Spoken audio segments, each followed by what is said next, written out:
Kali ini kita akan mendiskusikan sosok ikon filsuf Nusantara yang terkenal di era tahun 1910-an hingga 2000-an ke atas. Sosok ini bernama Damarjati Soepardjar. Ia merupakan ikon filsafat di masanya. Di masa-masa itu dia dikenal sebagai filosof dari Jawa, dikenal sebagai guru besar filsafat Universitas Gadjah Mada, kemudian dia juga dikenal sebagai seorang budayawan, seorang dai, seorang mubaligh, dan bahkan dikenal sebagai seorang penasihat keraton Sultan Ngayogyakarta. Sosok ini namanya melambung di tahun-tahun itu. Namanya tidak hanya melambung di ruang-ruang akademik kampus, tapi juga melebar bahkan keluar kampus. Bahkan sosoknya, wajahnya, pemikirannya dikenal bahkan hingga pelosok-pelosok desa. Suaranya tampil di radio, wajahnya menghiasi TV secara berkala. Kemudian tulisan-tulisan dan paparan filsafatnya juga menghiasi koran-koran yang ada saat itu. Ia adalah ikon filosof Nusantara yang berusaha menyuarakan gagasan pandangan mistisisme keagamaan masyarakatnya. Lalu siapa sosok Damarjati Soepardjar ini? Siapakah Profesor Damarjati Soepardjar? Bagaimana sosok ini, pemikiran sosok ini kemudian melebar tidak hanya di luar, tidak hanya di dalam kampus, tetapi melebar bahkan hingga ke pelosok-pelosok desa. Apa sebenarnya gagasan filsafat Damarjati Soepardjar ini sehingga berselaras dengan aliran keagamaan masyarakat di zamannya? Simak bersama saya Irfan Afifi di Jas Merah. Adalah pertama-tama dan pada tahap utamanya membangun jiwa bangsa.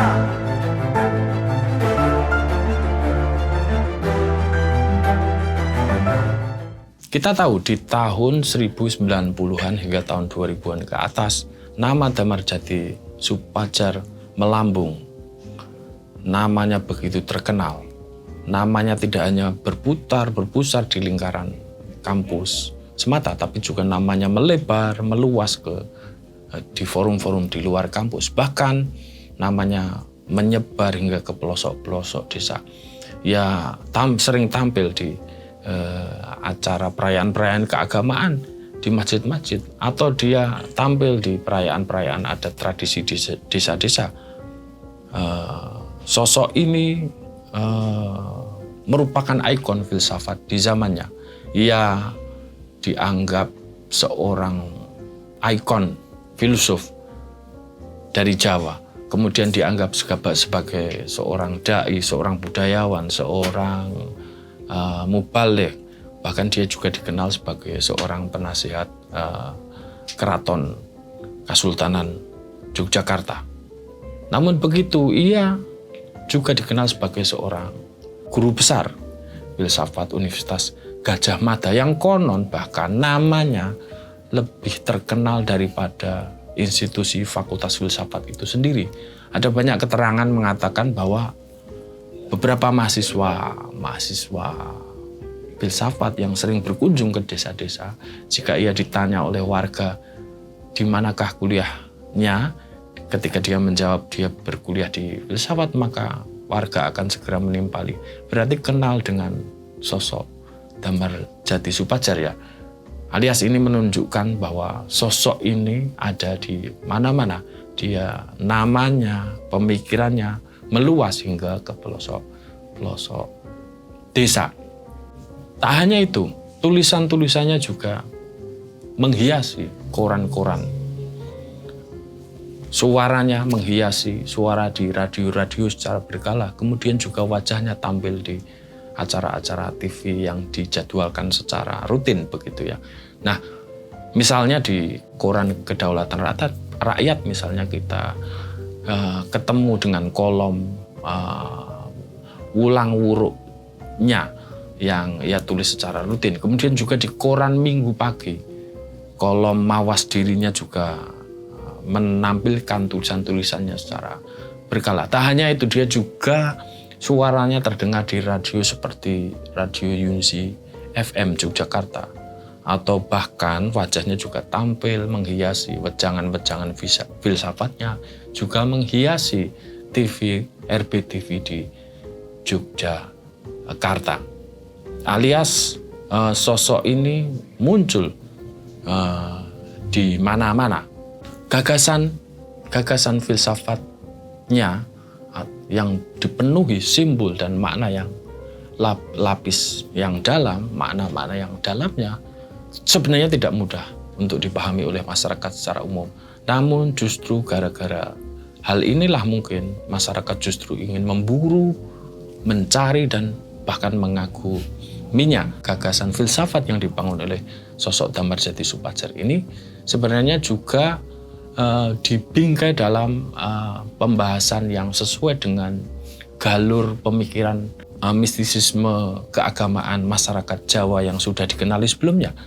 Damarjati Soepardjo sebenarnya berusaha membungkus pemikirannya yang sebenarnya sudah bibit-bibitnya sudah ada di dalam pemikiran mistisisme keagamaan masyarakat Jawa. Ia menyusun gagasan-gagasan filsafatnya ini bahkan secara baru, menyusun gagasan-gagasan filsafat yang sudah benih-benihnya sudah ada di masyarakat ini dengan nalar intelektualitas yang baru, sehingga membuat gagasan ini menjadi lebih gagah secara akademik dan kemudian juga megah secara intelektual begitu ya. Alias ini tokoh tanpa tanding. Dia seorang yang dianggap mewakili mereparasi tradisi pengetahuan dan keilmuan di Jawa, yang berusaha menyajikan pemikiran masyarakatnya dengan bungkus baru, dengan nalar pengetahuan akademik baru, yang kemudian saat itu walaupun saat itu misalnya pemikiran Jawa dianggap identik dengan klenik, tradisional, kemudian ada unsur feodal, kemudian bahkan tradisional gitu ya. Nah, Damarjati mereparasi pengetahuan ini dan kemudian mengangkatnya menjadi sebuah filsafat baru yang lebih gagah, kokoh, gagah secara akademik dan tanpa kehilangan aspek dimensi lapis simbolisme transendentalnya yang lebih kompleks gitu ya. Nah, lalu sebenarnya siapakah sosok Damarjati ini? Dari latar mana Damarjati ini dilahirkan? Situasi latar apa yang melahirkan Damarjati ini bertumbuh kembang? Nah, kita tahu bahwa Damarjati Soepardjo memang dikenal sebagai guru besar filsafat di Universitas Gadjah Mada. Ya. Dia terlahir di sebuah desa bernama Desa Nawangsari, Dusun Nawangsari, yang berada di Desa Losari, Magelang, Jawa Tengah hari ini. Nah, di nama desanya ini, dia dilahirkan di tahun 30 Maret 1940, alias sebelum kemerdekaan dia lahir di Desa Nawangsari, Desa Losari ini ya. Nama desanya Nawangsari di belakang hari nanti akan dijadikan nama bukunya, nama judul bukunya, karena Nawangsari itu secara harfiah maknanya melihat atau melihat hingga saripatinya atau mengenali hingga saripatinya, Nawangsari. Nanti Nawangsari ini akan menjadi istilah kunci penting di dalam tradisi galur utuh pemikiran filsafatnya. Nah, Damarjati nama kecilnya adalah Galuh Murtono ya, yang nanti di belakang hari setelah dia bertirakat di masa yang agak sudah dewasa ya di Kali Code ya, dia akan kemudian mendapatkan wangsit untuk mengganti namanya menjadi Damarjati Soepardjo. Nah, Damarjati ini lahir di desa tadi, di Desa Nawangsari di Magelang, dari seorang ayah bernama Yosodipuro. Konon menurut penuturan Pak Damarjati sendiri kepada salah satu muridnya di filsafat UGM bahwa dia ternyata ayahnya memang masih terah keturunan Bujangga Yosodipuro di Keraton Surakarta ya. Kemudian kakeknya juga diceritakan pernah ikut dalam pasukan pemberontakan Diponegoro ya, yang katanya kakeknya ini masuk dalam korps pasukan elit Wirapati, pasukan elitnya di Diponegoro, kira-kira gitu. Nah, Damarjati menamatkan masa pendidikan dasarnya itu di sekolah rakyat, itu dari kelas 1 itu di desanya, di Desa Losari, dusun Nawangsari itu ya. Di Desa Losari ini kelas 1, kemudian pindah ke sekolah rakyat di Madiun, kemudian akhirnya pindah lagi ke Jetis di Yogyakarta gitu ya. Nah, nanti dari Jogja ini dia pindah lagi ke Magelang sampai dia menyelesaikan masa pendidikan dasarnya, kira-kira gitu. Nah, setelah itu karena dia dianggap moncer otaknya, kemudian dia melanjutkan pendidikannya di SMPN 2 di Magelang. Ini dia konon tidak membayar biaya pendidikan sekolahnya karena dianggap moncer. Namun ini juga tidak bertahan lama, dia akan pindah lagi ke SMP Pangudi-Luhur di Ambarawa, yang kemudian dia meluluskannya, kemudian dia melanjutkan ke sekolah di SMA atau setara SMA yang dulu namanya SGA ya, SGA di Pangudi-Luhur di Semarang. Nah, konon di masa-masa SMA ini Damarjati sempat menyaksikan peristiwa agresi militer kedua Belanda ya. Nah, konon juga bahkan Pak Damarjati ini kemudian juga mendaftar kesatuan korps pelajar ya, relawan untuk berjuang ke Irian Jaya ya, pembebasan Irian Jaya, korps pelajar pembebasan Irian Barat gitu ya. Nah, bahkan dia sempat dikatakan pernah apel latihan di depan Maijen Soeharto saat itu yang merupakan komandan teritori 4 Diponegoro ya di Semarang itu ya.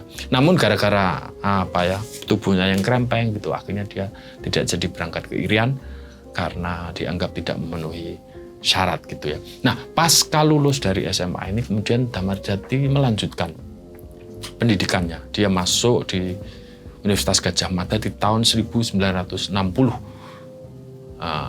Dia masuk di Fakultas Sastra. Yang kemudian ini juga tidak bertahan lama, akhirnya dia pindah di Fakultas Pedagogik Psikologi ya, yang hari ini nanti akan menjadi Fakultas Psikologi ya. Nah, tapi ini di jalannya selama 4 tahun, mau selesai, alias dari tahun 60 sampai tahun 64. Namun ketika dia ingin mengerjakan skripsi, terjadi peristiwa besar bernama G30S 1965. Peristiwa geger 65 inilah yang menyebabkan skripsinya Damarjati terkatung-katung. Sehingga 2 tahun akhirnya skripsi ini tak dikerjakan. Nanti di tahun 68 dia malah tidak menyelesaikan skripsi ini dan bahkan pindah lagi ke fakultas yang baru saja dibuka atau jurusan yang baru saja dibuka bernama jurusan atau Fakultas Filsafat. Nah, ini bukaan pertama sehingga dia kemudian pindah ke Fakultas Filsafat ini. Dari sini dia tercatat sebagai mahasiswa pertama Fakultas Filsafat UGM. Alias di tahun 68 dia masuk Filsafat UGM yang nanti dia akan lulus 10 tahun menjalani proses belajarnya di Fakultas Filsafat ini selama 10 tahun sehingga lulus tahun 78 kira-kira gitu ya. Nah, setelah dia lulus dia akan juga melanjutkan S2 di Fakultas Filsafat UGM juga. Kemudian dia pra S3-nya dia ngambil di Rijks University of Leiden, Belanda gitu ya. Leiden University. Itu pra S3-nya yang kemudian nanti akan dilanjutkan oleh proses doktoralnya di Fakultas Filsafat UGM sendiri, menyelesaikan doktoralnya di Fakultas Filsafat UGM ya, dengan bimbingan seorang filosof bernama Profesor Dr. C.A. Van Persen gitu ya. Nah, akhirnya dia lulus doktoronya ini. Terus kemudian akhirnya dia mengabdikan diri menjadi dosen filsafat Universitas Gadjah Mada gitu ya, dan menorehkan banyak kiprah di dalam institusi ini. Misalnya dia jadi dosen yang mengajar banyak mata kuliah, misalnya dari mulai filsafat sosial, filsafat manusia, kemudian filsafat Pancasila, kemudian juga filsafat kebudayaan Indonesia maupun filsafat kosmologi Indonesia. Nah, dia juga tercatat pernah ikut mendirikan berdirinya Pusat Studi Pancasila di Universitas Gadjah Mada, yang kemudian nanti ya di belakang hari akan dikukuhkan gelar guru besarnya, profesornya di tahun 2005. Nah, lalu apa sebenarnya gagasan filsafat Damarjati? Bagaimana gagasan filsafatnya yang begitu tinggi dan berat-berat itu bisa hadir, bisa menyebar hingga lapis masyarakat terluar gitu ya, di desa-desa bahkan. Perlu saya katakan bahwa gagasan filsafatnya Damarjati benar-benar sebenarnya tidak bertentangan dengan nilai-nilai keagamaan ya. Alias karena menurut Damarjati puncak dari pengajaran keagamaan adalah mengajarkan hikmah kehidupan untuk mengambil hikmah kehidupan. Hikmah kehidupan adalah lapis yang semakin mendalam dari kenyataan realitas hidup ini. Nah, dan pandangan ini selaras sebenarnya dengan tujuan dari filsafat sebenarnya, ingin menggali kenyataan hakikat hidup ini yang oleh Damarjati disebut sebagai sinoptik eksistensial untuk menangkap kenyataan yang hakiki ya. Alias ini tidak bertentangan. Nah, gagasan pokok yang dirumuskan oleh Damarjati sebenarnya mengumpul dalam satu istilah bernama mawas diri atau yang sering dikenal sebagai mulat sariro ya. Ilmu mengenali diri sendiri itu ya. Sebuah laku untuk mengenali diri sendiri. Karena bagi Damarjati kenyataan hidup ini dengan seluruh gradasinya itu tidak akan mungkin ditangkap oleh diri yang masih terbelit oleh ego dan kepentingan nafsunya. Karena nanti kenyataan hidup ini hanya akan tampil dari kacamata orang yang masih terbelit egonya, tampil kenyataan hanya akan dipandang sesuai kenyataan yang menurut keinginan subjektifnya. Alias kenyataan tidak tampil apa adanya, tidak menyingkapkan diri, alias kenyataan akan diframing sesuai keinginan yang diingini oleh sang penangkap kenyataan. Ini sehingga proses mengenali diri sendiri adalah sangat penting bagi Damarjati. Proses pengenalan diri ini adalah proses mengenali diri kenyataan sebagai sumber atau sumbu kenyataan di luar dirinya, yang oleh Damarjati disebut sebagai mulat sariro ya.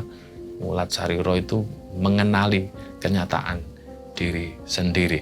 Nah, pengenalan kenyataan ini akan mengantarkan seseorang pada lapis kenyataan yang lebih dasar lagi, hingga aspek ketunggalannya dengan entitas lain maupun dengan ketertunggalannya dengan aspek semesta yang lebih luas, alias mengenali kenyataan diri hingga kepada aspek ketertunggalannya dengan entitas-entitas yang lain, maupun mengenali diri hingga pada aspek atau mengenali kenyataan jiwa terdalam hingga aspek universalitas ketertunggalannya dengan semesta, atau dalam bahasa Damarjati disebut sebagai mengenali diri sebagai setubuh alami, mengenali diri sebagai sejiwa semesta.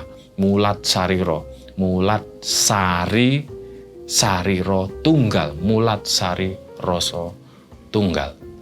Proses pengenalan diri sendiri ini oleh Damarjati dibahasakan sebagai proses mengenali diri sampai hakikat terdasarnya, alias proses pengenalan diri ini oleh Damarjati dimetaforkan sebagai laku bertahap ya. Laku bertahap dari pengenalan diri. Istilah Damarjati, mengenal diri dari diri yang tanggal menuju kepada diri yang didaftarkan, sehingga berpuncak kepada diri yang diakui dan disamakan. Atau sebenarnya proses pengenalan diri ini sendiri berlapis dari tahap syariat yang informatif menuju kepada tarekat yang transformatif, kemudian memuncak lagi menuju kepada hakikat yang konformatif, dan akhirnya berpuncak pada makrifat yang iluminatif. Karena bagi Damarjati pengenalan akan hakikat diri, kenyataan hidup ini bahkan itu sebenarnya tidak mungkin bisa dicapai tanpa pengenalan diri atau tanpa transformasi diri yang sudah dicerahi oleh kebenaran yang iluminatif. Jadi harus terjadi proses transformasi diri yang akan dicerahi oleh kebenaran yang iluminatif. Alias pengenalan diri ini persis seperti kita mengambil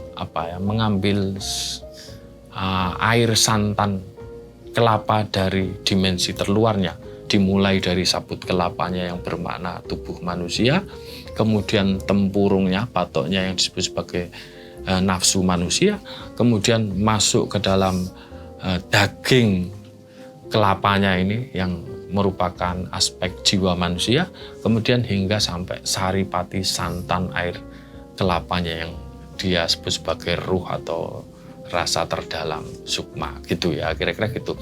Alias pengenalan diri yang bertahap dimulai dari syariat sabut kelapa hingga memuncak kepada makrifat air santan kelapanya. Alias proses pengenalan diri ini adalah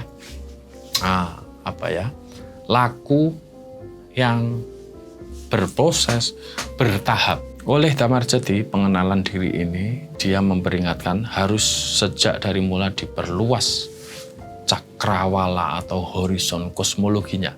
Alias proses pengenalan diri ini secara temporal adalah berjenjang lahir batin, atau secara temporal berjenjang lahir batin ke awal akhir, kemudian secara spasial berspektrum lahir batin, gitu ya. Alias pengenalan diri yang dimulai dari berjenjang awal akhir yang berspektrum lahir batin. Nah, ini sering dilukiskan bahwa perjalanan keberadaan manusia ini, di mana manusia berada ini, itu dimulai dari yang batin menuju yang lahir. Seperti di dalam kandungan kemudian lahir ke dunia yang kelihatan ini.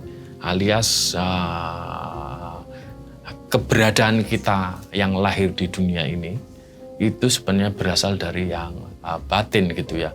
Makanya Pak Damarjati sering bikin joke atau guyon ya, bahwa kita ini sebenarnya lawannya lahir itu bukan mati, gitu ya. Lawannya lahir itu adalah batin, gitu ya. Lahir batin, gitu ya. Bahwa apapun yang lahir di dunia kelahiran ini sebenarnya berasal dari yang batin, gitu ya. Karena yang lahir ini akan kembali lagi juga ke yang batin lagi ketika dia meninggal dunia. Dalam fase kelahiran kehidupan manusia, ketika dia dianggap berada, gitu ya, manusia yang berasal dari dunia batin yang abadi tadi, jiwa manusia yang berasal dari dimensi batin tadi yang abadi sebenarnya itu, pada akhirnya di fase kelahiran kehidupannya kemudian lupa kepada awal akhirnya, mengalami proses melupa, gitu. Ia ketika dilahirkan di dunia akhirnya mencintai dunia, mencintai materi-materi, mencintai yang lahir, mencintai sesuatu yang lahir, materi, kesenangan dunia dan lain sebagainya. Proses pelupaan ini membuat manusia kemudian menjadi lupa misi kelahirannya di dunia ini. Nah, sejak manusia dilahirkan di bumi ini, akhirnya manusia itu kemudian mencintai dunia. Jiwanya yang sebenarnya bersifat dari batin, yang abadi, dari alam keabadian itu kemudian lahir ke dunia dan kemudian mencintai hal-hal yang lahir. Alias jiwanya yang batin itu mencintai hal-hal yang lahir, mencintai kesenangan dunia, mencintai materi, mencintai macam-macam. Akhirnya dia lupa dengan misi kelahirannya di dunia ini. Padahal ini dikatakan oleh Damarjati bahwa menurut informasi syariat, bahwa dulu saat kita di dalam kandungan alias di fase yang batin ya, di 4 bulan kandungan itu kita konon menurut informasi syariat kita melakukan perjanjian dengan primordial dengan Tuhan atau juga melakukan persaksian dengan keesaan Tuhan ya. Nah, di alam ruh ini kemudian ia dilahirkan. Ketika dilahirkan dia lupa akan perjanjian ini. Dia lebih mencintai dunia, menghasrati keinginan-keinginannya di dunia secara baru. Kemudian alias jiwanya menjadi subordinatif terhadap dunia. Alias jiwanya yang bersifat batin itu akhirnya kemudian tunduk kepada sesuatu yang material yang sebenarnya tidak abadi. Yang abadi tunduk kepada yang tidak abadi. Kira-kira gitu ya. Nah, ini yang kemudian melahirkan nanti apa yang disebut sebagai ego, superioritas ego ya. Alias pelupaan diri ini kemudian membentuk ego, ilusi ego yang kemudian menciptakan konsep superioritas ego dan kepemilikan ya. Nah, contohnya ini sederhananya bisa kita lihat dalam kasus turunnya Adam dari surga ya.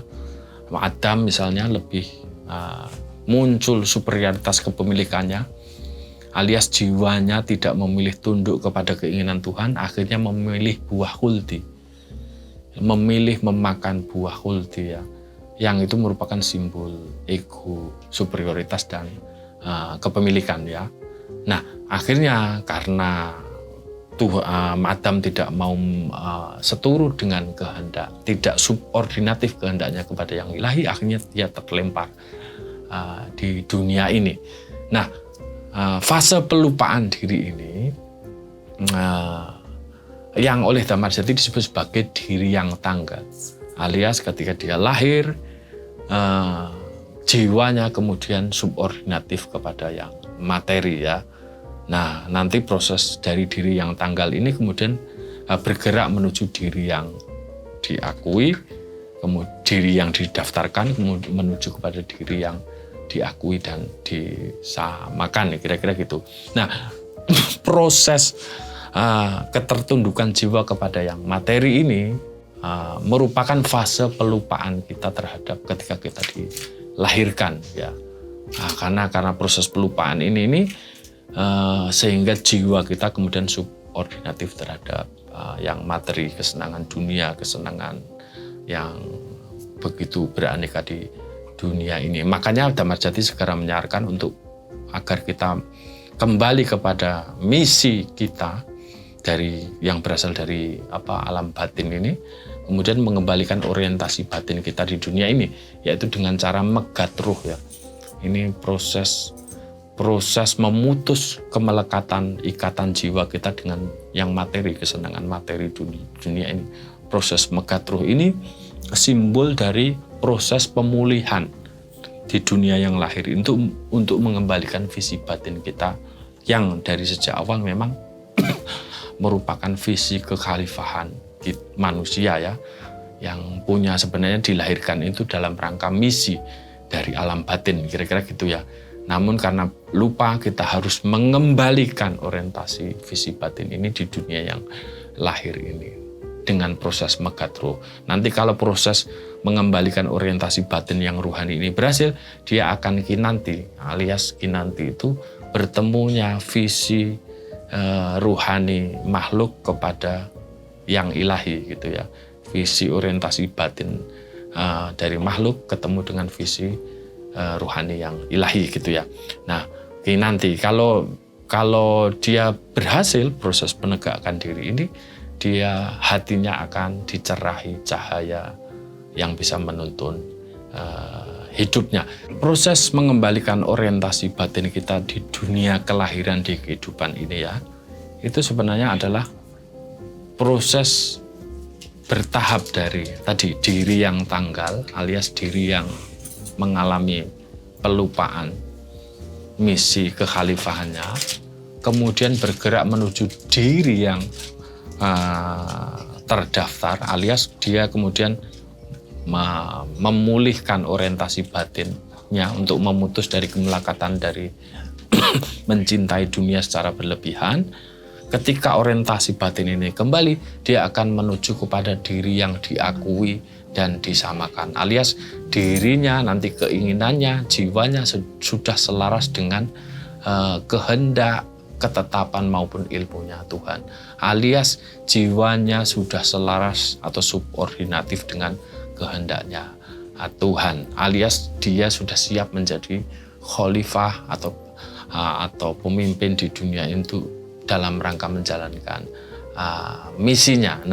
Nah, proses megat ruh ini mengembalikan orientasi batin di dunia kehidupan ini, itu disebut damar jati, sebenarnya adalah proses tarikat ya.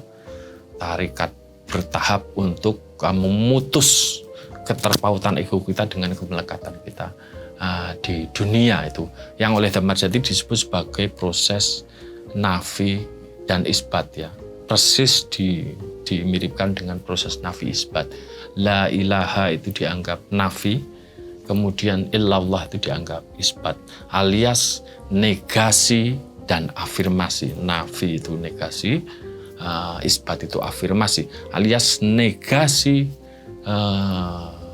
diri total, ini nafi, kemudian isbat adalah afirmasi Tuhan total, alias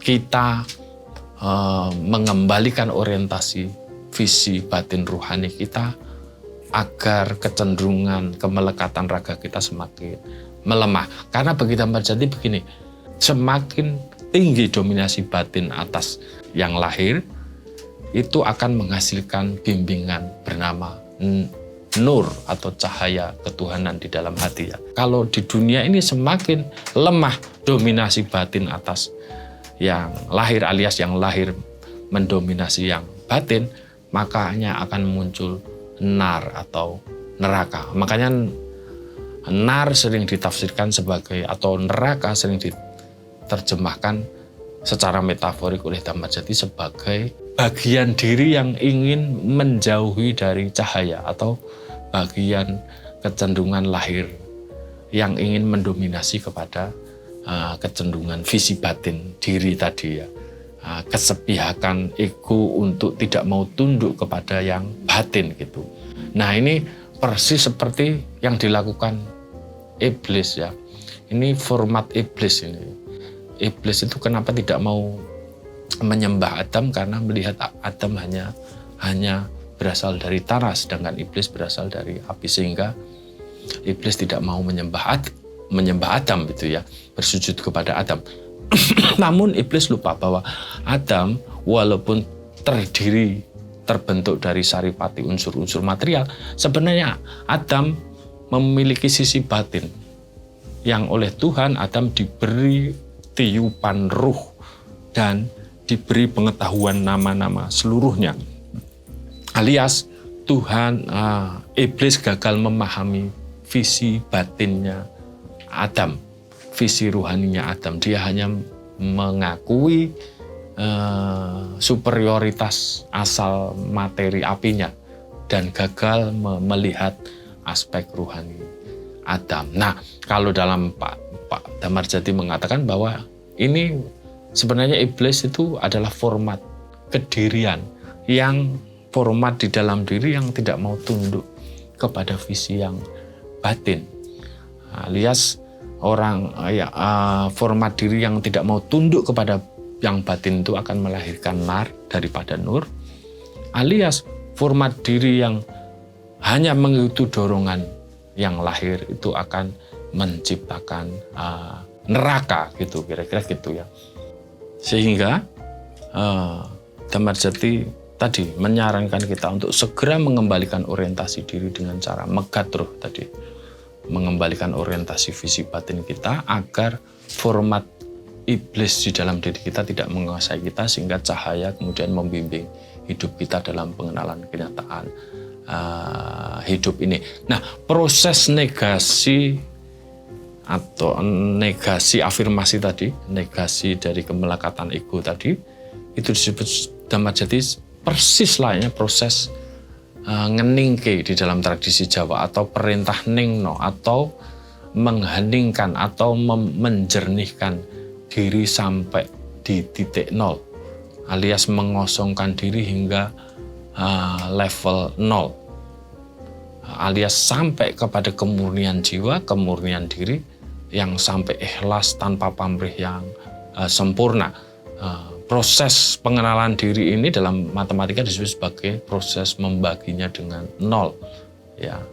Karena menurut damar jati, proses mengosongkan diri, mengenolkan diri, menjernihkan diri ini hingga level nol itu merupakan langkah yang paling krusial dalam proses menafi diri, ya. Dalam bahasa matematika, berapapun penambahan, berapapun pengkalian, pemangkatan, bilangan berapapun yang dikalikan, ditambahkan, dipangkatkan, tidak akan mencapai ketak terhinggaan atau infinitum, ya. Tapi bilangan berapapun yang dibagi nol pasti akan mencapai tak terhingga. Alias untuk menggapai kenyataan sejatinya, kenyataan hidup ini yang tak terhingga itu, proses yang harus dilakukan adalah proses mengenolkan, membaginya dengan nol. Dengan pupusnya ego itu, kenyataan akan tampil dalam dimensi infinitumnya, kira-kira gitu. Ini persis juga di dalam kebaikan hidup, ya. Untuk mendapatkan kebaikan hidup yang infinitum atau tak terhingga, itu lakunya bukan dengan penambahan jumlah hari yang sudah kita kerjakan, atau pengkalian dari harta benda kita yang ditumpuk, atau juga pemangkatan jabatan kita yang semakin mendengki. Tapi untuk mendapatkan kebaikan infinitum, kebaikan yang tak terhingga dari hidup ini, dengan cara membaginya dengan nol. Nah, proses pembagian nol itu atau proses ngening kayak tadi akan mengantarkan jiwa yang murni, yang pamrih, di mana jiwa ini bisa menangkap kenyataan secara lebih mendasar, secara lebih hakiki, sehingga bisa memaknai kenyataan ini dalam dimensi ketertunggalannya, dimensi yang sudah mengakui bahwa akuku itu sebenarnya adalah sama dengan akumunya orang lain, yang sebenarnya merupakan pendaran dari akunya Sang Maha yang nyata. Alias ini ego yang sudah terlampaui dimensi parsialitasnya menuju dimensi universalitasnya. Nah, laku mengenolkan diri ini oleh damar jati juga disebut laku persis seperti laku mudik, ya, setiap hari Lebaran tuh, atau laku mulih atau pulih itu, ya, laku mudik atau mulih, alias mudik atau pulih kepada kondisi kefitrian kita yang sebelumnya didahului oleh puasa, kemudian kita Idul Fitri dan mudik gitu, ya. Alias apa? Ini selaras dengan bahasa taubat. Taubat itu secara harfiah juga artinya kembali, mulih atau pulih gitu, ya, memulihkan diri ke keadaan semula. Sehingga Pak Damar Jati mengatakan bahwa sebenarnya puasa itu bukan hanya menahan dari makanan, tapi justru puasa itu adalah laku madang, istilahnya Pak Damar Jati. Laku bukan madang dalam pengertian makan, ya, tapi madang adalah mendekat kepada yang padang, yang terang, atau mendekat kepada cahayanya Tuhan. Alias puasa adalah proses menghidupkan orientasi batin ketuhanan di dalam dunia yang lahir ini. Melatih diri untuk menghidupkan visi batin yang ruhani di dalam kenyataan yang lahir ini dengan cara berpuasa, bertirakat. Alias untuk kembali kepada visi kefitriannya ini, dia perlu mulih kepada visi batinnya yang akan memenangkan, yang akan memandunya dalam hidup ini. Nah, setelah seorang berhasil menegakkan, memulihkan visi batin dirinya di dunia yang lahir ini, dia akan adalah orang yang sudah melakukan proses bertahap, alias proses yang dari awalnya lupa diri menjadi mawas diri, dari lupa daratan menuju ke dataran ilahi, atau orang yang sudah menapak dari jalur yang paling rendah bernama jalur objektif rasionalitas, dari makom tafakur gitu ya, bergerak menuju jalur yang subjektif, yang intuitif bernama tadzakur, kemudian bergerak menuju kesadaran transendental bernama tadabbur.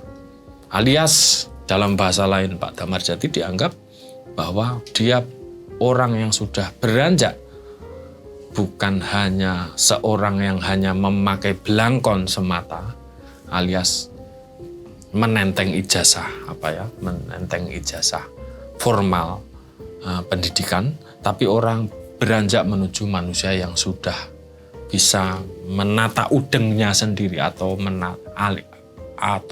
sudah mudeng, sudah mengetahui kenyataan hakiki yang lebih dalam melalui proses belajar yang tidak instan, dari belangkon menuju mudeng. Nah, ini tahapan ya, proses laku bertahap. Nah, dalam sebuah ceramahnya di pengukuhan guru besarnya di tahun 2005, Damarjati menulis judul pidatonya dengan judul seperti ini: Ketuhanan yang Maha Esa dan Rukun Islam. Nah, di pengukuhan guru besarnya ini Damarjati kemudian menamai orang yang sudah berhasil menegakkan visi batinnya ini adalah orang yang sudah menegakkan rukun ihsan. Orang yang sudah bisa menegakkan rukun ihsan ini adalah orang yang sudah orang yang sudah melihat seperti halnya Tuhan melihat, orang yang mendengar seperti halnya Tuhan mendengar gitu ya. Alias dia berkata karena Allah, dia mendengar karena Allah, dia melihat karena Allah, atau bahkan dia berbuat karena Allah gitu ya. Nah, orang yang seperti ini adalah orang yang sudah menemukan momentum ihsannya. Orang yang sudah menemukan momentum ihsannya ini adalah orang yang dicerahi hatinya. Hatinya sudah dicerahi oleh cahaya ketuhanan, yang ini akan mengantarkannya kepada, karena hatinya itu sudah kosong, sudah melakukan proses ngeningke, proses mengenolkan diri, sehingga kemudian hatinya diambil alih oleh cahaya ketuhanan gitu ya. Nah, alias hatinya menurut Pak Damarjati, jiwa batinnya sudah subordinatif terhadap visi batinnya. Artinya jiwa batinnya sudah subordinatif, selaras dengan kehendaknya Tuhan, atau dalam bahasanya jiwa batinnya sudah melok terhadap atau partisipatif terhadap kehendaknya Tuhan. Setelah milik berislam dan setelah melek dalam berislam, setelah milik beriman dan setelah melek dalam berislam, alias melok, milik, dan melek gitu ya, iman, Islam, dan ihsan. Nah, orang-orang yang sudah menemukan momentum ihsan ini oleh Damarjati dia disebut sebagai pribadi yang sudah ningrat. Ini maknanya bukan dalam konotasi feudalistiknya, melainkan secara mikrokosmis seseorang yang sudah jiwanya ning itu jernih, bening gitu ya. Namun secara kosmik, makrokosmis, jiwanya itu sudah menjangkau rat itu dunia, alias ning rat.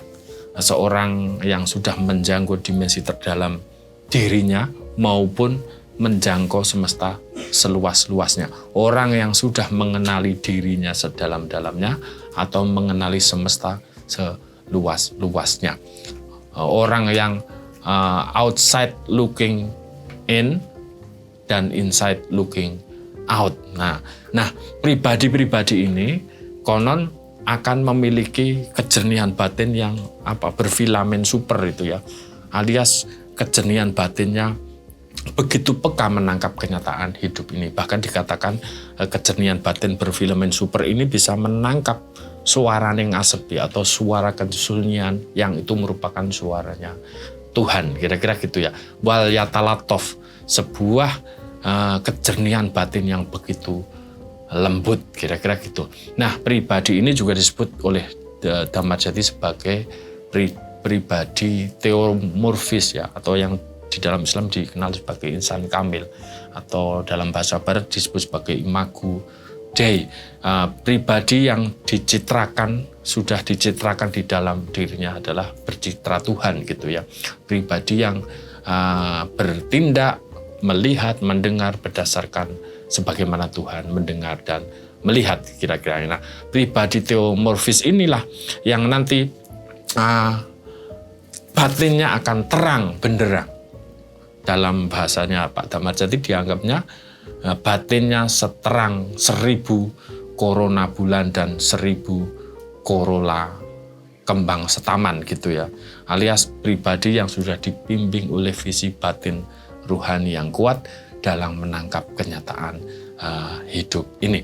Nah, sehingga bagi Dhammarjati pengenalan diri sendiri ini adalah laku, proses bertahap untuk mengenali kesejatian diri, kemudian mentransformasikan diri sehingga sampai kepada gerak mulih kepada sumber kenyataan sejati diri kita sendiri yang merupakan asal kita sejati ini, kembali kepada sang kenyataan. Kalau boleh saya ringkas, sebenarnya filsafat Dhammarjati adalah proses eksistensial laku pengenalan diri yang dimulai dari mawas diri. Proses mawas diri ini adalah mengenali, menawang sari pergulatan atau melihat saripati pergulatan keberadaan kenyataan manusia ini, yang kemudian dengan cara menggali khasanah wulang wuruk tradisi Jawa maupun dengan menggali filsafat proses yang ada di filsafat Barat, sehingga ketemu momen pencerahan bernama terang cahaya yang sering disebut Pak Dhammarjati dengan nama biar ya, terang cahaya. Terang cahaya di dalam batin ini setelah tenggelamnya ego, setelah matinya ego dari kemelekatan yang lahir, sumurupo biari, terang cahaya yang berpendar di tangkap hati ini menjadi terang setelah surupnya ego, sumurupnya ego diri, sumurupo biari, kira-kira gitu.